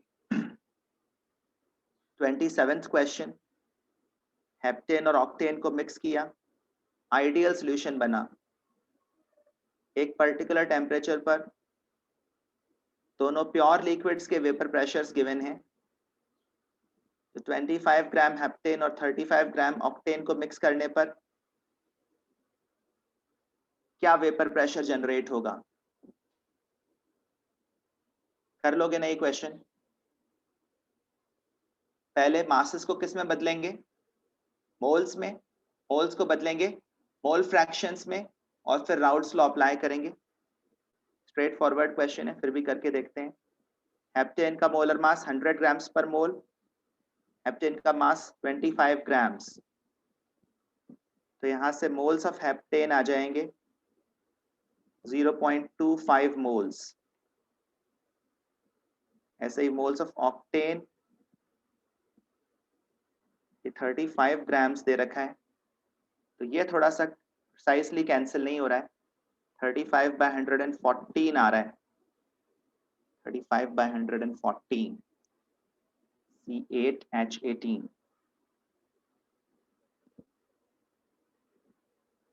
ये कितना हो जाता है? 1/3 के अराउंड होगा, 0.307 आ रहा है ये। इसके बाद आप मोल फ्रैक्शंस फाइंड कर लेना। इसका मेथड जानने के बाद तो इसको सॉल्व करना आसान है। मोल फ्रैक्शंस फाइंड कर लेना और फिर टोटल वेपर प्रेशर का एक्सप्रेशन अप्लाई कर देना। मोल fraction of heptane into P naught of heptane 105 kilopascal, mole fraction of octane into P naught of octane, P naught of octane है 45 kilopascal। हेप्टेन और octane में कौन ज्यादा वोलेटाइल है? किसको ज्यादा वोलेटाइल बोलोगे? हेप्टेन। हेप्टेन का वेपर प्रेशर ज्यादा है तो वही ज्यादा वोलेटाइल है, उसका बॉइलिंग पॉइंट कम होगा। सॉल्यूशन का वेपर प्रेशर हमेशा प्योर लिक्विड्स के वेपर प्रेशर्स के बीच में आता है, ठीक है ना। तो यहाँ से दो ऑप्शन तो वैसे भी एलिमिनेट हो रहे हैं। 144.5 आ ही नहीं सकता, 36.1 आ नहीं सकता, ठीक है ना, क्योंकि सॉल्यूशन का वेपर प्रेशर प्योर लिक्विड्स के वेपर प्रेशर के बीच में आता है। और एक बात यह है कि जिसके मोल्स ज्यादा होंगे टोटल वेपर प्रेशर उसके ज्यादा क्लोज आएगा। तो यहाँ पर ऑक्टेन के मोल्स हेप्टेन से ज्यादा हैं, तो 45 किलो पास्कल और 105 किलो पास्कल में फाइनल वेपर प्रेशर 45 के ज्यादा क्लोज आएगा। अकॉर्डिंगली थर्ड ऑप्शन आंसर होना चाहिए। तो इसमें ज्यादा कैलकुलेशन किए बिना भी अपन आंसर मार्क कर सकते हैं, ठीक है। 26th question, degree of dissociation को फॉर्मूला से रिलेट करना है वैन हॉफ फैक्टर के टर्म्स में। देखो, अगर किसी पार्टिकल के ब्रेक होने से n नंबर ऑफ पार्टिकल्स बनते हो सॉल्यूशन में जाकर, if one particle gets broken into n number of particles after dissolution, तो वैन हॉफ फैक्टर का एक्सप्रेशन बनता है 1 + n-1 alpha. This is something you can remember. अगर वन पार्टिकल 2 में ब्रेक हो रहा हो तो बनेगा 1 + अल्फा, वन पार्टिकल 3 में ब्रेक हो रहा हो तो 1 + 2 अल्फा, 4 में ब्रेक हो रहा हो तो 1 + 3 अल्फा, 10 में ब्रेक हो रहा हो तो 1 + 9 अल्फा, n में ब्रेक हो रहा हो तो 1 + n-1 अल्फा। अब यहां पर देखिए AX/BY जो है वो डिसोसिएट होकर X A टाइप के आयंस बना रहा है और Y B टाइप के आयंस बना रहा है। तो एक पार्टिकल कितने पार्टिकल्स में ब्रेक हो रहा है आप बता सकते हो क्या? One particle is breaking into how many new particles? X + Y। X + Y particles में ब्रेक हो रहा है, तो I का एक्सप्रेशन बनेगा 1 + X + Y-1 अल्फा। बस इसी को रीअरेंज करना है, तो अल्फा का एक्सप्रेशन हो जाएगा I-1 अपॉन X + Y-1, ठीक है। ध्यान रहे जब सामने से कोई सॉल्व करता है तो ये चीजें बहुत आसान लगती हैं, खुद से सॉल्व करने जाओगे तो शायद इतना आसान नहीं लगेगा, इसलिए क्वेश्चंस को अच्छे से अप्रिशिएट करते हुए देखना। 28th क्वेश्चन से पहले 27th क्वेश्चन की तरफ आते हैं। 27th क्वेश्चन गायब हो गया लग रहा है, चलो 28th ही कर लेते हैं।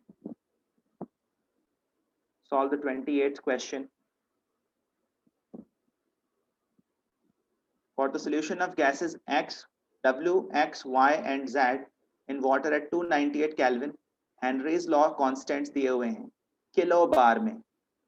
Correct plot for the given data, इनमें से करेक्ट प्लॉट क्या होगा? अब देखो, हेनरीज लॉ जो एनसीईआरटी में फॉर्म गिवन है उसके अकॉर्डिंग हेनरीज लॉ ऐसा है, partial pressure of gas is equal to KH times mole fraction of the gas, जहां पर KH हेनरीज कांस्टेंट है, और mole fraction of the gas को लिख सकते हैं 1 minus mole fraction of water, ठीक है ना, सॉल्यूट का मोल फ्रैक्शन 1 माइनस सॉल्वेंट का मोल फ्रैक्शन, तो ये KH minus KH times mole fraction of water है, और उसी के ये ग्राफ्स हैं। तो partial pressure of the gas आप देख रहे हैं y एक्सिस पर है, मोल fraction of water x axis पर है, ये स्लोप है जो कि नेगेटिव है, ये y इंटरसेप्ट है जो कि पॉजिटिव है, बस यही से इंटरप्रिटेशन हो जाएगा, स्लोप नेगेटिव है। तो अब देखेंगे थर्ड और फोर्थ ऑप्शन में तो स्लोप्स पॉजिटिव दिख रहे हैं, ये तो हट गए, ठीक है ना। अब W X Y और Z के KH वैल्यूज देखिए 0.5 2 35 एंड 40 बढ़ रहा है, और बढ़ेगा तो Y इंटरसेप्ट भी बढ़ेगा, मतलब Z का Y इंटरसेप्ट सबसे ज्यादा, Z का, फिर Y का, फिर X का, फिर W का। हालांकि ये बात फर्स्ट में भी दिख रही है और सेकंड में भी दिख रही है, तो यहां से तो डिसीजन हुआ नहीं, फिर स्लोप से डिसीजन लीजिए। सबसे स्टीप स्लोप जो है ना वो उसी स्ट्रेट लाइन का होगा जिसके लिए KH सबसे ज्यादा है, तो Z वाली स्ट्रेट लाइन का स्लोप जो है ना वो स्टीपेस्ट होना चाहिए, और W वाली स्ट्रेट लाइन का स्लोप मोस्ट ग्रेजुअल स्लोप होना चाहिए, सबसे कम स्लोप, और ये बात हमको फर्स्ट ऑप्शन में नजर आ रही है। अकॉर्डिंगली इस क्वेश्चन का आंसर फर्स्ट ऑप्शन होगा, ठीक है। ये इतना आसान क्वेश्चन नहीं, ध्यान रहे, अगर सही चीजें माइंड में नहीं आए तो इसमें टाइम लग सकता है। नेक्स्ट क्वेश्चन, बेंजीन का फ्रीजिंग पॉइंट इतने टेम्परेचर से घटता है अगर इतना acetic acid 20 gram of benzene में डिसॉल्व कर दिया जाए। अगर एसिटिक एसिड डाइमर बनाता है तो कितना डाइमराइजेशन हो रहा है ये फाइंड करें। अभी कुछ देर पहले मैंने आपको बताया था कि एक पार्टिकल n पार्टिकल्स में ब्रेक हो रहा हो तो वेंट ऑफ फैक्टर होता है 1 + n-1 अल्फा। अब मैं आपको एक ऑपोजिट सिचुएशन बताता हूं।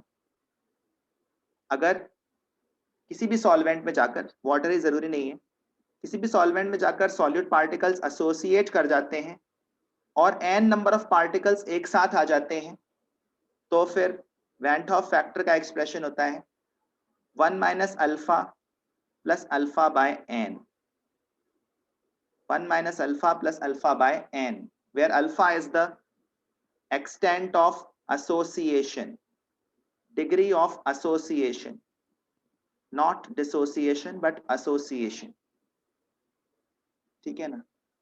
फिलहाल इस केस में डायमराइजेशन हो रहा है, डायमराइजेशन, तो n की वैल्यू 2 है, तो 1 - अल्फा प्लस अल्फा बाय 2, तो एक्सप्रेशन बन जाएगा 1 - अल्फा बाय 2। बस इसके बाद आपको सॉल्व करना है। Delta TF is equal to I times KF times molality. उम्मीद है इसके आगे आप लोग कैरी कर लोगे। 0.45 degree Celsius, 1 - alpha by 2, KF की वैल्यू 5.12, मोलैलिटी के लिए mass upon molar mass, acetic acid का मोलर मास 60 ग्राम्स पर मोल होता है। इस स्टेज पर यह उम्मीद की जाती है कि कई सारे कंपाउंड्स के मोलर मासेस आप ध्यान रख पाते हो, एसिटिक एसिड का, सुक्रोज का, ग्लूकोज का, कैल्शियम कार्बोनेट का, वाटर का, अमोनिया का, ठीक है, H2SO4 का, इस कुछ मोलर मासेस ध्यान रहने चाहिए, यूरिया का, उससे थोड़ा टाइम सेव होता है और सही याद रहने चाहिए, गलत याद रह गए तो उल्टा नुकसान हो जाएगा। यहाँ से आप अल्फा तक पहुंच पाएंगे, अल्फा को 100 से मल्टीप्लाई करने पर आपको आंसर मिलेगा, सॉल्व करके देखना।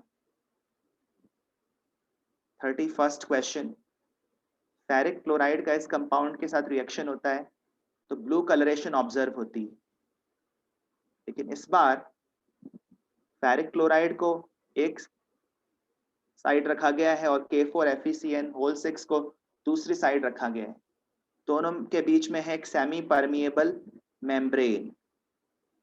सेमी परमिएबल मेम्ब्रेन के अक्रॉस लिक्विड का मूवमेंट होता है।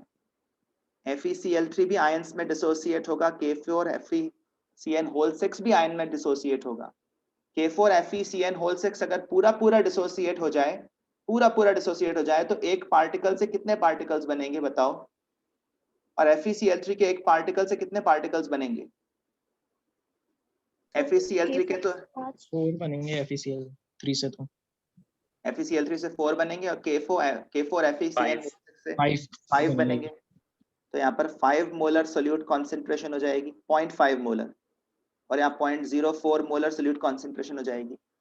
तो बताओ ऑस्मोसिस कहाँ से कहाँ होगी? नेट मूवमेंट ऑफ लिक्विड कहाँ से कहाँ होगा? X to Y. X to Y नहीं होगा, Y to X होगा। Y. ऑस्मोसिस हमेशा डाइल्यूट सॉल्यूशन से कॉन्सेंट्रेटेड सॉल्यूशन की तरफ होती है। तो बताओ ब्लू कलरेशन किधर ऑब्जर्व होगा? तो दोनों में ही नहीं होना चाहिए। ब्लू कलरेशन कहीं भी ऑब्जर्व नहीं होगा, क्योंकि सिर्फ लिक्विड मूव करेगा, सॉल्वेंट मूव करेगा, solute particles semi permeable membrane के अक्रॉस मूव नहीं करेंगे, कलर कहीं भी अपीयर नहीं होगा। ठीक है। 30th क्वेश्चन, ये भी डाइमराइजेशन पर बेस्ड है। बेंजीन में जाकर बेंजोइक एसिड भी डाइमराइज करता है और एसिटिक एसिड भी डाइमराइज करता है। कार्बोक्सिलिक एसिड्स बेंजीन में डाइमराइज करते हैं क्योंकि बेंजीन के साथ उनके स्ट्रॉन्ग अट्रैक्शंस डेवलप नहीं हो पाते। ठीक है, ऊपर जैसा क्वेश्चन किया वैसा ही क्वेश्चन है ये, इसमें नंबर्स थोड़ा सिंप्लीफाई करके दिए हुए हैं। फ्रीजिंग पॉइंट डिप्रेशन 2 केल्विन दिया हुआ है।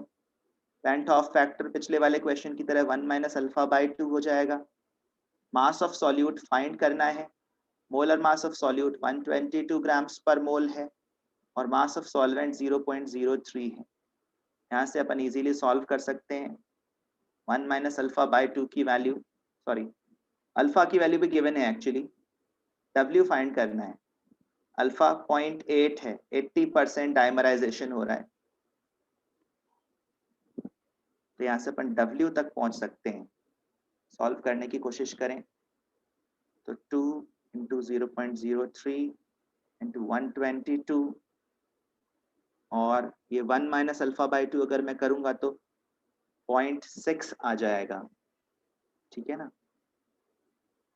इधर से कैंसिल कर दें, इधर से भी कैंसिल कर दें, तो यहाँ से फ्रीजिंग पॉइंट डिप्रेशन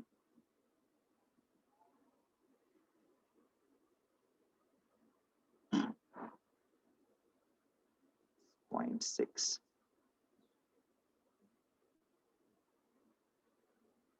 कुछ गड़बड़ हो रही है क्या? या आंसर में गड़बड़ है? अच्छा, KF की वैल्यू तो पुट कर ही नहीं, KF की वैल्यू भी तो होगी। KF की वैल्यू नीचे चली जाएगी 1/5, फिर 12.2/5 हो जाएगा, जो कि आ जाएगा 2.4 grams. 2.4 grams. Third option. 32nd question देखें। वैसे तो 32nd क्वेश्चन का अंदाजा अपन को वैसे ही लग जाता है। ये एक ऑक्टाहेड्रल कॉम्प्लेक्स है और ऑक्टाहेड्रल कॉम्प्लेक्स जब ये बनेगा तो एक ही आयन बाहर रह पाएगा कॉम्प्लेक्स के, एक कॉम्प्लेक्स आयन बन जाएगा और एक एनायन होगा। तो जब ये डिसोसिएट करेगा तो 1 मोल ऑफ कंपाउंड से 2 मोल ऑफ आयंस बनेंगे, 3 तो बन नहीं सकते। ये ऑक्टाहेड्रल कॉम्प्लेक्स है, इस बात से साफ पता चल रहा है। और अगर आपको इस बात का अंदाजा ना हो तो फिर आप फ्रीजिंग पॉइंट डिप्रेशन की मदद से सॉल्व करें। फ्रीजिंग पॉइंट डिप्रेशन 0.00732 दिया हुआ है। I की वैल्यू फाइंड करनी है, KF की वैल्यू 1.86 है और मोलैलिटी की वैल्यू 0.0020 है। यहाँ से I तक पहुंचने की कोशिश करेंगे तो आप देखेंगे कि 3.66 डिविजन के बाद ये 3.66 अपॉन 1.86 हो जाता है, क्योंकि अप्रोक्सीमेटली 2 है। अप्रोक्सीमेटली 2 होने का मतलब एक पार्टिकल से 2 पार्टिकल्स बन रहे हैं। अमन समझ में आ रहा है ना? वैसे तो कोऑर्डिनेशन कंपाउंड का आइडिया हो तो ये इजीली डायरेक्टली मार्क कर सकते हैं। 33rd क्वेश्चन, कितने grams of concentrated nitric acid solution से ये वाला सॉल्यूशन बनाया जाएगा? ट्राई करके बताइए। ये एक्चुअली डाइल्यूशन का क्वेश्चन है। अपने पास कॉन्सेंट्रेटेड नाइट्रिक एसिड का सॉल्यूशन है, स्टॉक सॉल्यूशन, उसका कुछ अमाउंट अपन ने यूज किया, उसमें काफी सारा पानी डाला, तब जाकर अपना फाइनल सॉल्यूशन बना है 250 ml of 2 molar HNO3 solution. ये जो कॉन्सेंट्रेटेड सॉल्यूशन है इसमें 70% HNO3 है, बाय मास ही मानेंगे, बाय मास। सॉल्व करके बताइए।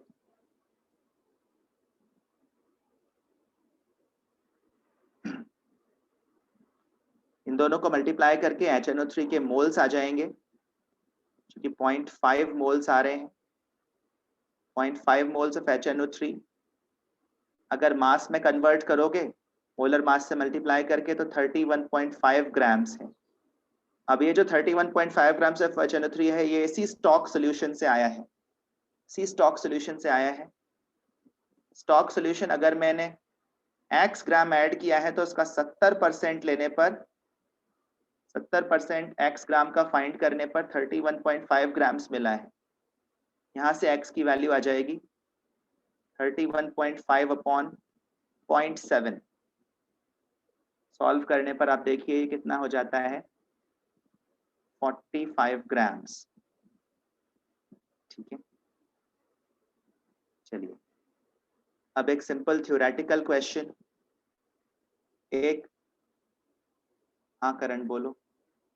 सर इसमें जैसे 70% वेट बाय वॉल्यूम है क्या इस क्वेश्चन में, जैसे HNO3 का? नहीं, अगर कुछ भी मेंशन नहीं हो तो परसेंटेज बाय मास ही मानेंगे। Mass of HNO3 upon mass of solution multiplied by 100 if तो नथिंग इज सर मेंशन्ड। बताना चाह रहा मतलब कि 100 ग्राम सोल्यूशन में 70 ग्राम प्रेजेंट है HNO3। 70 ग्राम HNO3 प्रेजेंट है कॉन्सेंट्रेटेड वाले सॉल्यूशन में।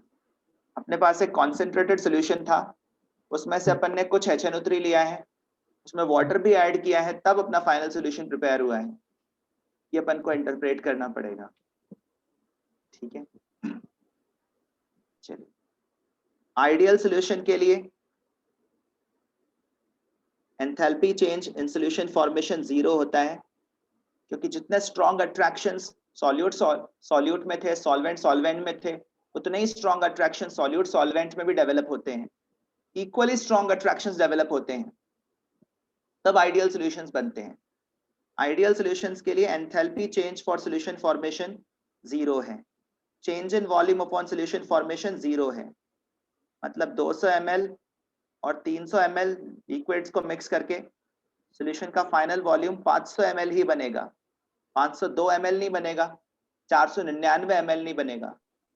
ठीक है ना? अगर सर वॉल्यूम ज्यादा बन जाता है तो उसको पॉजिटिव डिविएशन बोलते, कम हो जाता तो नेगेटिव डिविएशन बोलते। हाँ संगम बोलो। सर तो इसमें अगर कोई वॉल्यूम में इंक्रीमेंट या डिक्रीमेंट नहीं आ रहा तो डेल्टा एस मिक्स भी तो 0 ही हो जाएगा। कोई सिस्टम नहीं, लेकिन एक्सपैंड वगैरह कुछ नहीं इंडिविजुअल इंडिविजुअल सब्सटेंस के लिए तो वॉल्यूम बढ़ गया ना। पहले ए के मॉलिक्यूल सिर्फ 200 ml में थे, अब वो पूरे 500 ml में चले गए हैं। बी के वॉल्यूम पहले 300 ml में थे, अब वो पूरा 500 वॉल्यूम ऑक्यूपाई कर रहे हैं। तो उनको मूव अच्छा। करने के लिए तो ज्यादा स्पेस मिल ही रहा है। और वैसे भी मिक्सिंग से डिसऑर्डर बढ़ता है, और डिसऑर्डर बढ़ने से एंट्रोपी बढ़ती है। और ओके दूसरी सर। बात यह है कि इस प्रोसेस को अगर स्पॉन्टेनियस होना है तो थर्मोडायनेमिक्स के अकॉर्डिंग कोई फैक्टर तो फेवर में होना ही चाहिए। अगर एंथैल्पी ऑफ सॉल्यूशन 0 है, मतलब फेवर में नहीं है, तो एंट्रोपी को तो फेवर में आना ही पड़ेगा, तभी जाकर Gibbs free energy change for solution formation negative हो पाएगा। आ ओके रही है बात समझ में? चलिए नेक्स्ट क्वेश्चन में 100 डिग्री सेल्सियस टेम्परेचर दिया हुआ है और 6.5 ग्राम ऑफ सॉल्यूट 100 ग्राम पानी में मिलाया हुआ है। Vapour pressure of the solution given है, ठीक है, Kb गिवन है और बॉइलिंग पॉइंट पता लगाना है। तो पहली बात तो अपन ने माइंड में ये स्ट्राइक करनी चाहिए कि टेम्परेचर 100 डिग्री सेल्सियस जो गिवन है इसका क्या मतलब है। 100 डिग्री सेल्सियस वाटर का बॉइलिंग पॉइंट होता है और इस टेम्परेचर पर प्योर वाटर का वेपर प्रेशर 760 mmHg हो जाता है। तो ये प्योर वाटर का वेपर प्रेशर है और ये सॉल्यूशन का वेपर प्रेशर है। यहां से हम lowering in vapour pressure find कर सकते हैं। Lowering in vapour pressure, relative lowering in vapour pressure भी फाइंड कर सकते हैं। Delta P by P naught वो हो जाएगा 28 mmHg की लोअरिंग है विद रिस्पेक्ट टू 760, ठीक है ना। थोड़ा कैंसिल कर दें 7 4 से, तो ये बन जाएगा 7 बाय 190। ये रिलेटिव लोअरिंग है वेपर प्रेशर में, ठीक है। और ये मोल फ्रैक्शन ऑफ सॉल्यूट के बराबर होती है। This equals the mole fraction of solute which can be written as moles of solute upon moles of solute plus moles of solvent। असल में यहां से अपन को मोलैलिटी तक पहुंचना पड़ेगा, मोलैलिटी तक, तब अपन क्वेश्चन सॉल्व कर पाएंगे। तो उसके लिए अपन को 100 ग्राम वाटर तो दिया ही हुआ है, तो वाटर के मोल्स हो जाएंगे 100 बाय 18। यहाँ से अपन सॉल्यूट के मोल्स फाइंड करने के लिए सॉल्व कर सकते हैं। थोड़ी सी कैलकुलेशन जरूर रहेगी, क्रॉस मल्टीप्लाई कर दें। 7 times moles of solute plus 700 by 18 is equal to 190 times moles of solute. तो ये 183 टाइम्स मोल्स ऑफ सॉल्यूट आ गया 700 बाय 18। मोल्स ऑफ सॉल्यूट आ गए 700 by 18 into 183। Moles of solute को अगर मैं मास ऑफ सॉल्वेंट से डिवाइड कर दूं तो मुझे मोलैलिटी मिल जाती है। मोलैलिटी, तो मास ऑफ सॉल्वेंट कितना है? मास of solvent 100 grams of solvent given है, 0.1 किलोग्राम्स मास हो गया। थोड़े से नंबर्स ट्रिकी हैं, थोड़ा अप्रोक्सीमेशन भी करना पड़ सकता है। मोलैलिटी आ गई तो अब Kb भी आ जाएगा, डेल्टा Tb आ जाएगा, Kb वैल्यू गिवन ही है। एलिवेशन ऑफ बॉइलिंग पॉइंट आ जाएगा Kb times molality, 0.52 into 700 by 18 into 183 upon 0.1। तो ये थोड़ी सी वर्किंग जरूर है यहाँ पर। 52 into 7 divided by 18 divided by 183 divided by 0.1। तो मेरी कैलकुलेशन में लगभग 1.1 डिग्री आ रहा है, मतलब 1 डिग्री के आसपास का ही एलिवेशन आ रहा है, जिससे बॉइलिंग पॉइंट हो जाएगा 101 डिग्री सेल्सियस। तो ये थोड़ा सा कैलकुलेशन डिमांड कर रहा है क्वेश्चन। सर हाँ सर वो काई और मोलालिटी का डायरेक्ट फॉर्मूला ज्यादा छोटा पड़ा था, मतलब 3 हाँ? स्टेप में हो गया था। किससे करने पर? जो काई और सल्यूट है हम्म, उसको हमने उससे इक्वेट कर दिया मोलालिटी इक्वेशन से, m into mass of molecular mass of solvent divided by 1000 plus molecular mass of solvent times molality. हाँ तो वो रिजल्ट डायरेक्टली यूज कर रहे हो, अदरवाइज इस तरह से ही कन्वर्ट किया जाएगा। 1 मोल ऑफ सोल्यूशन मान के भी कर सकते हैं अगर कुछ भी गिवन नहीं हो तो। आई थिंक ये सही है, इस तरह से जाएंगे। 1 मोल ऑफ सोल्यूशन मान के भी कर सकते हो तो सॉल्यूट के मोल 7 बाय 190 आ जाएंगे, और उस तरह से भी प्रोसीड कर सकते हैं। चलिए, तो ये आज के टॉपिक्स के क्वेश्चंस थे। अगली क्लास में, अगले डिस्कशन में अपन रिमेनिंग टॉपिक्स जो हैं स्लॉट 1 के वो लेंगे। आई थिंक उनमें halo alkanes and halo arenes हैं और गैसेस हैं, उनके क्वेश्चंस लेंगे अगले डिस्कशन में। आपके कोई सजेशंस हो तो आप मुझे पर्सनली व्हाट्सएप पर सेंड कर सकते हैं, ठीक है ना। आपको ये बेनिफिशियल लगा है या कोई भी फीडबैक आप देना चाहें तो वो भी मुझे भेज सकते हैं पर्सनल व्हाट्सएप पर। चलिए मिलेंगे नेक्स्ट क्लास में, नेक्स्ट सेशन में। Thank you. Thank you sir.